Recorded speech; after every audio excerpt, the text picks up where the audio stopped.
Hi everyone, welcome to the Movie Section Show. My name is Fariba, and today I actually want to give you my official review for Wicked for Good. Um, Now I know I haven't done a review in a while, and it's like, why am I doing this so suddenly? But one reason why I am actually putting the effort to put a review for Wicked for Good is specifically with regards to my own feelings about the first Wicked movie. Um, I can't really recall if I actually put up a review for Wicked, but if not, I think the best way to describe it is that when I saw Wicked last year, I think I had seen it like the Wednesday, so like some of the earlier screenings.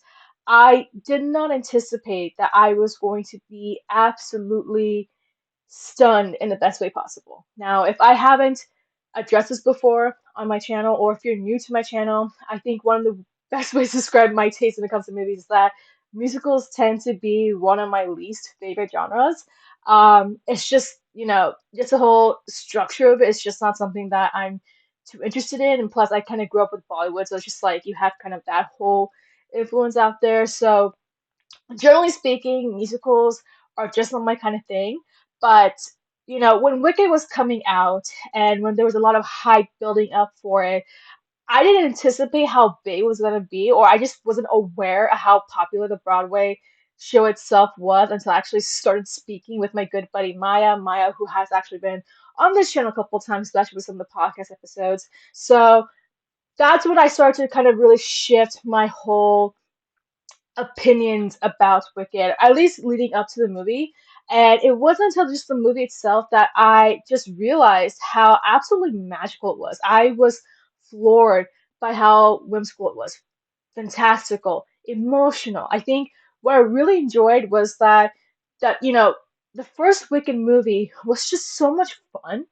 Um, Let alone the production quality of that film was just absolutely stunning. The fact that they actually had to use like 100 million flowers just to kind of create their whole setting, like I was just like, wow, they really put into a lot of effort into making Wicked, and it was very clear from the final product that John M. Chu was able to bring onto the big screen, let alone the fact that you got this wonderful performance from Cynthia Erivo and Ariana Grande, especially when you have Defying Gravity, Popular, What Is This Feeling? I mean, every single song that was in the first Wicked movie was just a bop. I don't think there was really any song where I just was like, oh, I'm just so bored by it that I'm just kind of like, oh, whatever. Like this was like the first time that I genuinely was so, I felt so excited, felt so satisfied watching a musical, let alone the fact that, songs like Defying Gravity, Popular, Deja Vu, like all those songs were like always popping up on my edits whenever I'm like on Instagram or something,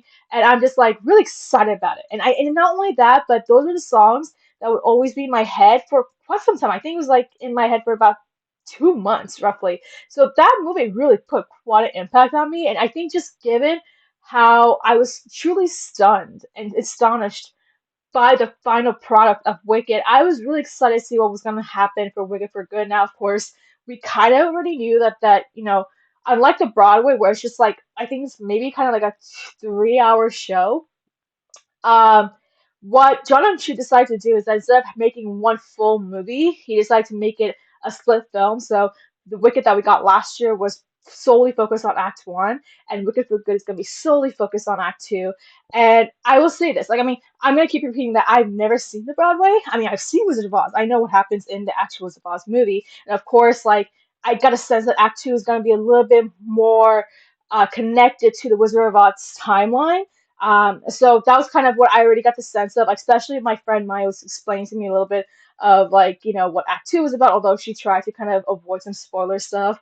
Um, and let me just say this is going to be a little bit of a spoiler review, so just mentioning there.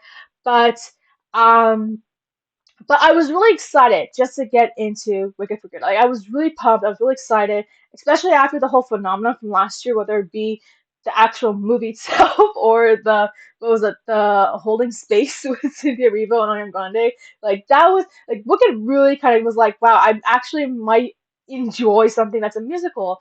So going into Wicked for Good, I was kind of like, okay, I'm really excited to see how it's going to conclude. I kind of know a lot of the big spoiler stuff and the big twist.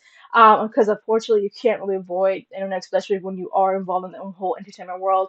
But even that being the case, I was really excited to see what was going to happen with Grid, how they're going to execute the whole Wizard of Oz story. And I actually got the chance to see it this past Monday, so I've actually, watched the movie a while ago. I finally got a chance to kind of get my review now. But here's my honest review about Wicked for Good, having now seen it. And in comparison to last year with Wicked, where I felt truly like a whole different, like I truly got these really, you know, unusual feelings I never had before. Wicked for Good was just okay.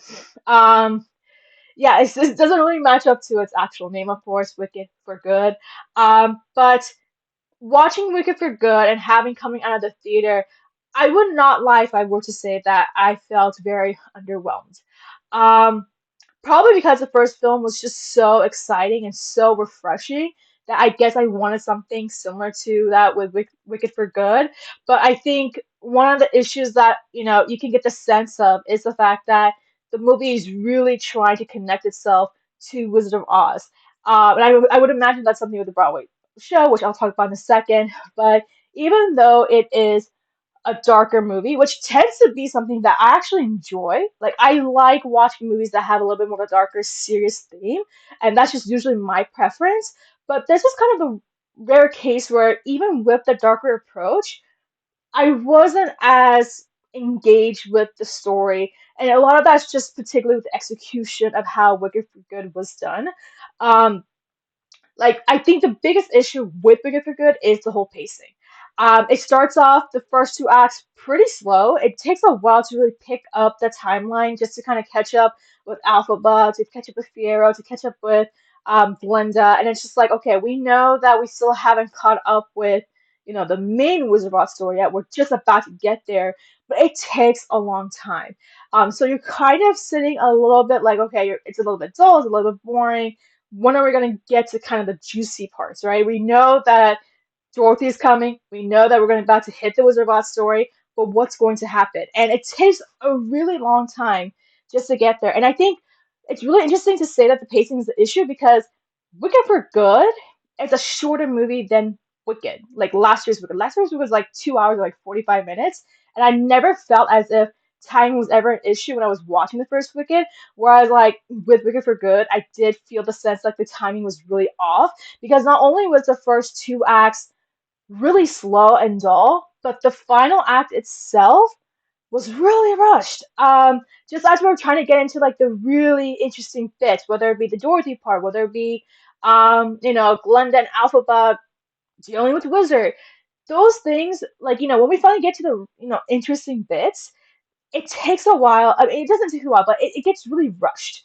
It's like you're not fully satisfied with the final byproduct of what you're getting with this film, especially after what has happened with Wicked. And I think another big issue with Wicked that I had was that it just wasn't as exciting. And it doesn't have to be exciting the way that it has to be whimsical. It has to be, hopeful. You can still be energetic and engaging, even if you are taking on a darker tone. But that was just something that it just never really fell through. I think a big issue that I specifically had with this film is that the songs aren't as memorable as the first film that we had, especially because this film actually has two original songs, like two songs that were not in the Broadway version. So it was No Place Like Home, sung by Cynthia Erivo, and Ariana Grande, who sings it was like no, the girl in the bubble. Um, Considering the fact that I feel like one of the biggest reasons why I decided to make an original song is so that they actually can get some Oscar nominations for it, which I imagine was kind of the big reason why they did it. But in all honesty, in comparison to all the other songs that do play in the movie, they're pretty forgettable. They are not very necessary to the actual movie. Especially the Ariana Grande one with the girl in the bubble. It just didn't really fit with anything that was going on. I just felt like it was really out of place. It just didn't really elevate what was going on, considering the fact that the movie itself is already going by so slow and it's really dull. It's like it's not really helping with picking up the pace. And so that was one issue that I had. Then you had the pacing, which I just mentioned before. But I will say this: this is not to take away the fact that the movie itself isn't terrible. There are moments to it that I was like, okay, I do enjoy this, and I was able to kind of get some bits and pieces. Like I was able to predict some things, just like okay, I'm getting to start to see a sense of where things are being connected. I think I kind of already got that just back in the first movie, but it's nice seeing how things are coming together. One thing I'll say, of course, the production, the costume, everything. Once again, John M. Chu does not spare himself when it comes to like the production quality of this movie. The production was there. It's still as, fantastical. It's still as stunning to watch on the screen as ever before. I think the sound was actually a lot better this time around because I feel like I'm not gonna lie, I think there was a whole sound situation thing that was kind of making rounds last year, and I think that also happened with me with my theater, and you kind of had to go and ask you know, the projector guys, be like, hey, can you up the volume? I think this was not an issue that I had this time around, thankfully. But even that being the case, I would say even with everything that's happened, what I will say is that the stand, I think the highlight for me was the performance of No Good Deed by Cynthia Erivo. I think that was the one where I actually felt the most like profound like emotions that I was feeling back. That probably the closest feeling that I had when I was listening to Defying Gravity and Wicked that I was feeling right now in this film. That was maybe the closest that I would actually feel like, wow, I'm actually getting these goosebumps. And I gotta say, like, I mean, Cynthia Erivo. I mean, I actually kind of heard some comparison with the Idina Menzel version right after, and I was like, okay, I get why Idina Menzel is the Broadway version, but the reason why Cynthia is, was cast for the movie version, the way that you can get the sense of the rawness, the sense of emotion, the sense of panic. You can get that power cup exuding from her performance for No Good Deed. And I mean, just the way that they really executed that, I was just like, holy crap, this is this is what I was looking for. This is what I wanted to feel for Wicked for Good. And it sucks that it took almost nearly a year, like an hour and a half just to get there, to get something as big as this moment to happen. I mean, was the wait worth it? I mean, I guess. I don't know. It's kind of hard to say, but I would say No Good Deed was maybe the highlight for me when I was watching the film. Now, in regards to For Good, I mean, it's a really good song. I mean, really nice performance between Ariana Grande and Cynthia Erivo. I think personally for me, my highlight was No Good Deed. Um, but yeah, I mean, I think overall it does feel like a very underwhelming film. That's not to say that's a terrible film. I think overall it's still a very okay film. But in compare, like if you were to ask me between Wicked and Wicked for Good, which one I prefer, I mean, it's no question. There's no debate that my preference is gonna be the first film. Now, having said that, I've actually spoken with some people and given them my review on Wicked for Good, and I had to also again continue to reiterate that I've never seen the Broadway version. So a lot of my opinions are somebody or from someone who's never seen Broadway. So I'm just coming here blindly watching Wicked and Wicked for Good. But having spoken with someone who actually has watched the Broadway version, the fact that they heard my review about Wicked for Good, they were actually not that surprised with the fact that I felt a little bit underwhelmed by it. They actually were telling me that even the Broadway version suffers through the same issues with Act Two because Act Two is not as well paced. It's not as well choreographed. It doesn't have all those memorable songs as the first act. And because of the fact that Act Two is so closely tied to the Wizard of Oz timeline that you can tell that they're heavily relying on that. Whereas the Act One, it can actually be its own refreshing story that you know, it's not impacting its overall structure and execution as a result of that. And you can get the sense of that. And that will explain why the first Wicked felt really good. Whereas this one is like, okay, why does it feel like it's quite a downgrade from how I was feeling with Wicked? Now, as I said, if you were to ask me right now, like, would Wicked be winning Best Original Song? I will tell you right now, no. I think that's kind of clear with what I was just saying before. That just was not really necessary. I think the song to beat as of right now is still going to be Golden from K-pop Demon Hunters, unless I've been hearing about Zootopia too, so maybe there might be some competition there. But otherwise, golden is still the golden standard to be right now. But but as I said, Wicked for Good. I mean, I didn't totally hate it. It's definitely not going to be my top 10 film of this year. I'll probably kind of look back at maybe a few moments from the movie, like especially No Goodie. I think that's the one that I actually want to be like, okay, I need to go find like a clip from this. But aside from that, I wasn't totally wowed by it. Now, I will say that despite the fact that there are some technical issues with it, with the pacing and everything like that, if there's a one clear positive about this film, it's a performance from Cynthia Erivo and Ariana Grande, especially Ariana Grande, because I think we're the first film it definitely felt like the lead of that film was Cynthia Erivo because like it was so focused on Alphaba. But in this film, we can tell that Ariana Grande was a star. It felt like so that her story was what really mattered the most here, especially because she's the one who's really evolving in this half, whereas Alphaba was the one who went through that change, and now it's like Glenda's the one dealing with the change here, and you get the sense of that in this film. Now I'm gonna question whether or not they're still going to put Ariana Grande for Best Supporting Actress or they're going to put her for Best Leading Actress. That's something that I'm going to be keeping an eye on. 'Cause I certainly did feel like Glenda, or in this case, Grande, had a much bigger appearance and presence in this film than Cynthia Erivo. So that's something I'm going to be keeping an eye on, just because I feel that that's going to create a lot of debate. And I want to hear your thoughts about that too. It's like, should they really be competing in separate categories, or they should be best leading actress, especially Gandhi at this in this case. But that's going to be a whole discussion for a different time. But that being the case, the negatives, the pacing, the execution. It's too light on Wizard of Oz. We don't even get to see Dorothy, but I think that was kind of being hinted before. Um, but yeah, it's just not as well executed. It's not as magical, it's not as fantastical as Wicked, or at least the first Wicked. And even the songs are not as memorable as the first film. But some of the highlights, of course, are Cynthia Erivo, Ariana Grande, the No Good Deed performance. The fact that it is a little bit darker, I'll give it that.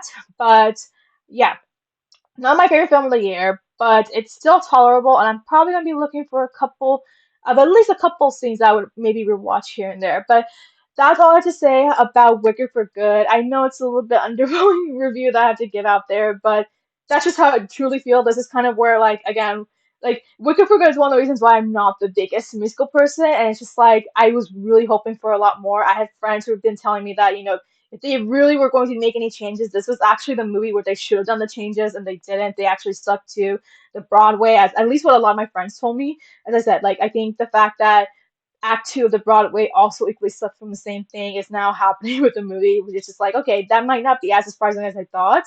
But as I said, I'm just giving my review, my output, my outlook of the film as someone who's never seen the Broadway, and it's just kind of like, okay, this is how I'm feeling. But who knows? That's just my opinion. I give my thoughts about it. The movie is now coming out in theaters, and I imagine that a lot of people are going to go check it out because it's going to make a lot of money. So if you are someone who has seen it, whether it be the Broadway version or the movie already, I want to hear your thoughts. For someone who has actually watched the Broadway version, what do you think? Do you think this version, do you think the movie is better than the Broadway? Do you think some of the changes are actually worth it, or are you a little bit upset at some things that may have changed or may have been excluded? For those who are a little bit more casual like me, like what are your thoughts about watching Wicked? Did you enjoy the first one last year? And if so, what are your thoughts having now seen the sequel?